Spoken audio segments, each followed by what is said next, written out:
Non, non, non, vous n'avez pas mal vu, c'est effectivement de ça qu'il s'agit. Elle a épousé un arbre. Mardi dernier, je sors de chez moi comme d'habitude très tôt le matin et je prends le journal afin de m'informer sur ce qui se passe dans mon nouvel environnement. Pendant que je suis en train de feuilleter le journal, je tombe sur cette rubrique et ce titre me frappe. Elle se marie à un arbre et décide de porter le nom de son mari. Lorsque j'ai vu ça, je me suis dit waouh, que se passe-t-il? Et si je devais arrêter ce récit maintenant, si je devais arrêter cette vidéo maintenant, que penseriez-vous? Vous penseriez peut-être qu'elle est folle, n'est-ce pas? Que non. Non, il n'en est pas de la folie parce qu'effectivement, cette dame s'appelle Kate Cunningham et c'est une environnementaliste, une activiste qui est passionnée par tout ce qui est protection de l'environnement.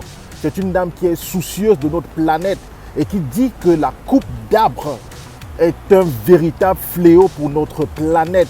Aujourd'hui, nous faisons face à ce qu'on appelle le réchauffement climatique et cette dame se bat depuis des années. Aujourd'hui, elle est âgée de 34 ans alors qu'elle se marie avec cet arbre pour dire non.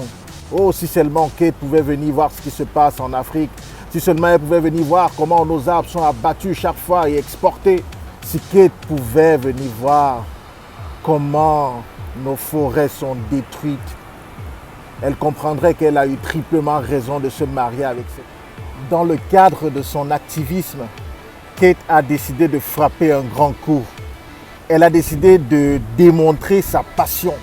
Elle a décidé de présenter à la face du monde jusqu'où elle était prête à aller pour prouver qu'il est important de protéger notre environnement. Kate a compris que lorsqu'on a une mission de vie, on doit se battre chaque jour pour pouvoir réaliser cette mission-là.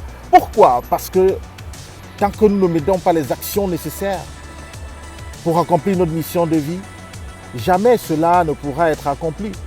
Et Kate l'a très bien compris. Kate a compris qu'il fallait qu'elle passe à l'action. Après de nombreuses conférences, après de nombreuses sensibilisations, Kate a décidé de frapper fort, d'agir et de marquer l'histoire par le sceau de sa détermination. Kate a compris avec Thomas Sankara que il ne suffit pas de prononcer le nom du médicament pour que la maladie vous quitte, mais il faut avaler le comprimé pour que la maladie vous quitte et que vous guérissiez. C'est l'action à la fin de la journée qui permet de nous rapprocher de notre objectif, voire de l'atteindre. Mon frère, ma soeur, jusqu'où es-tu prêt à aller pour défendre une cause qui t'est chère? Mandela a passé 27 ans en prison. Thomas Sankara est mort. Kate a épousé un arbre.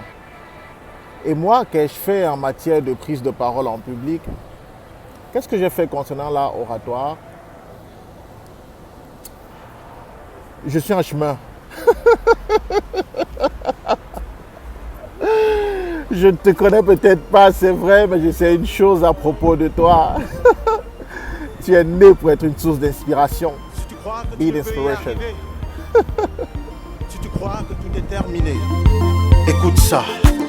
J'avais un ami qui se plaignait tout le temps, se plaignait de la pluie et même du beau temps. Quand tu lui demandes, mon frère, comment ça va, il te dit je suis là, je bouge, je mets la cale.